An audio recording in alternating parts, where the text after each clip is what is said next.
Et donc salut tout le monde les amis, aujourd'hui on se retrouve pour une toute nouvelle vidéo réaction, débrief à la 6e étape de ce Tour de France. On est donc parti pour les premiers moments. Et le premier moment, eh bien tout simplement, c'est un sprint intermédiaire. Et oui, vous ne rêvez pas, le peloton a tout simplement roulé à bloc juste au sprint intermédiaire. On est donc par l'équipe Intermarché, Wanty et par l'équipe Lidl Trek, avec comme objectif évidemment le sprint intermédiaire. Voilà, on ne voulait pas laisser partir les échappés, on voulait prendre les 20 points. Et ces 20 points ont été remportés par Jonathan Milan qui du coup passe en tête de ce sprint intermédiaire. Voilà, c'est l'objectif, de la journée pour les 2 sprinters parce qu'ils savaient très bien que derrière, ils ne pourraient sûrement pas tenir, dans les, petites montées, qu'il y avait. C'était beaucoup trop dur. Jonathan Milan à coup sûr. Guilhermet, on l'a vu très rapidement, à coup sûr aussi, vu, comment ça a roulé derrière, ça a explosé dans tous les sens. Mais, ouais, non, franchement, un Jonathan Milan donc qui domine, ce sprint et Jonathan Milan qui fait partie donc des favoris pour le maillot vert évidemment maintenant. Ensuite, une échappée peut enfin sortir avec plusieurs hommes, notamment Ben Illy, Mathieu Van Der Poel, Quinn Simmons et même Michael Storer. C'était une belle échappée avec, des hommes, quand même assez forts. Une échappée qui, n'intéressait pas réellement le peloton. Alors au départ, on les a pas forcément beaucoup laissés partir, mais, finalement, ils ont pu aller très loin, sans problème. Et l'échappée est tout simplement allée au bout. Une échappée où il y a eu pas mal de batailles pour aller prendre la montagne à certains endroits. Et puis, une attaque d'un homme, Ben Lilly qui est, parti, que personne n'a suivi, hein. Tout le monde s'est dit: «Ouais, il attaque à plus de 40 bornes de l'arrivée, ça va être dur d'aller faire 40 bornes».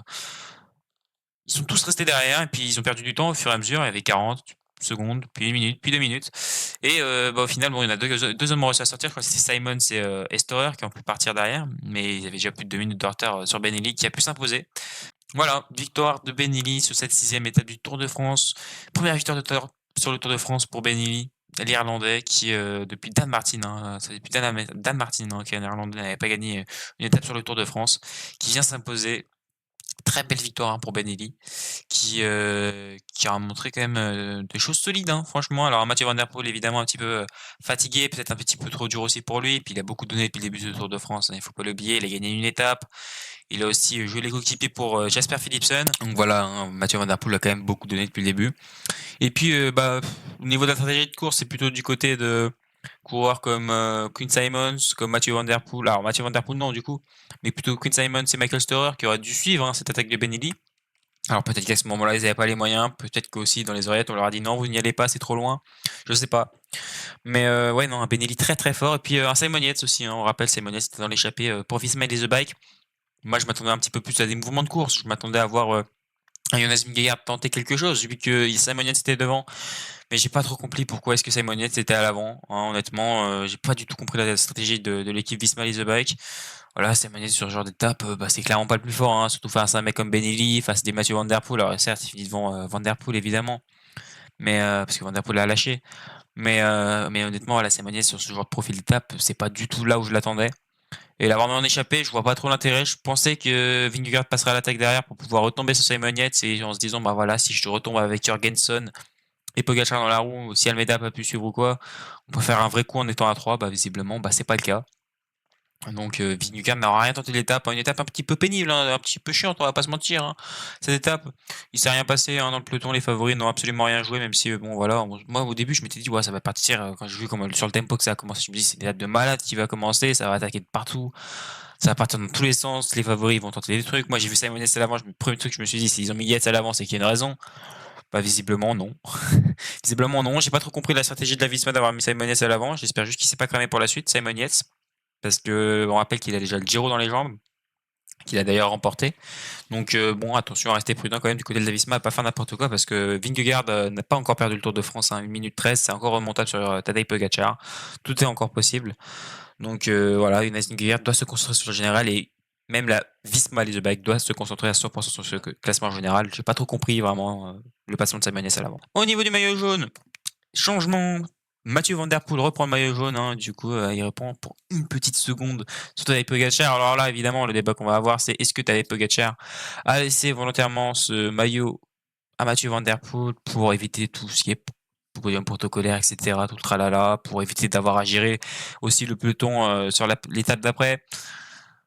J'ai envie de dire oui personnellement, mais après je sais pas réellement parce que c'est vrai que Visma Leatherback a accéléré dans la dernière montée, ce qui oblige Pogacar à faire le sprint parce que bah voilà, il veut battre Vingegaard, hein, la guerre mentale, elle est toujours là. Moi je pense que si Pogacar avait voulu conserver son maillot jaune, il aurait très bien pu, hein, on va pas se mentir, à la fin il place une petite praline pour essayer de tester Vingegaard, de essayer de le mettre dans le dur et il remonte sans problème, hein, il prend le maillot jaune sans problème. Donc je sais pas si c'était forcément calculé de la part de Tadej Pogacar, hein, je pense qu'il s'en fout un petit peu, lui ce qui l'intéressait c'est de Bah, il voulait pas faire rouler ses équipiers avant tout. Je pense qu'il voulait les économiser au maximum par rapport aux journées qui arrivaient après. Mais là, du coup, tout colle bien pour Tadej Pogacar, hein. Il aura pas de peloton à gérer. Il aura aussi pas besoin de, franchement, faire tous ses podiums, etc. protocolaires, puisqu'il a aucun maillot, hein, à l'heure actuelle, à l'heure où on parle. Donc, c'est une bonne nouvelle pour Tadej Pogacar. Au maillot vert, c'est Jonathan Milan qui prend ce maillot vert. Et oui, Tadej Pogacar perd aussi le maillot vert. C'est vrai qu'il était en tête du maillot jaune, du maillot vert et du maillot vert grimpeur. Eh bien, c'est plus le cas puisque c'est Tim Wellens qui prend ce maillot de grimpeur. Alors vous allez me dire, ouais, ça va sûrement changer hein, dès l'étape de demain, là, enfin l'étape d'aujourd'hui du coup, au moment sur la vidéo. Ça devrait changer, hein, évidemment, on devrait voir un Tadej Pogacar avec reprendre tous ses maillots si jamais il s'impose. Maintenant, rien n'est joué. Hein. Moi, je me dis pourquoi pas une victoire d'un Français, ce genre d'étape, une échappée. On a même un Kevin Vauquelin, Julien Lafilippe en bonne forme. Il peut tout se passer. Au maillot blanc, pas de changement. Remco Evenepoel, lui, par contre, conserve ce maillot blanc. Hein, aucun changement à ce niveau-là. Remco qui, tout simplement, doit se concentrer hein, sur ce classement du maillot blanc. Bon, je pense pas qu'il ait beaucoup de concurrence, hein, mais voilà. Bon, il l'a compris. Hein, de toute façon, le Tour de France n'est pas jouable hein, pour lui cette année. Il ne pourra pas remporter le Tour de France encore une fois. Hein. Ils s'en est très vite rendu compte. Il l'a dit d'ailleurs, hein, mais il faut qu'il revienne plus fort dans les années qui viennent, dans 2, 3 ans. Peut-être qu'il aura le niveau pour jouer la victoire sur le Tour de France, mais avec le niveau actuel d'un mec comme Tadej Pogacar, comme Jonas Vingegaard, il en est encore assez loin en montagne, hein, je parle évidemment. Ça va être compliqué quand même pour lui, et on va pas se mentir que bon, s'il veut espérer quelque chose, c'est pas sur ça qu'il pourra faire la différence. Remco Evenepoel, en tout cas, doit se faire confiance. Il doit continuer à croire en lui. Il a que seulement 17 secondes d'avance sur Kevin Vauquelin, donc attention à pas perdre ce maillot blanc aussi hein, dans les prochains jours.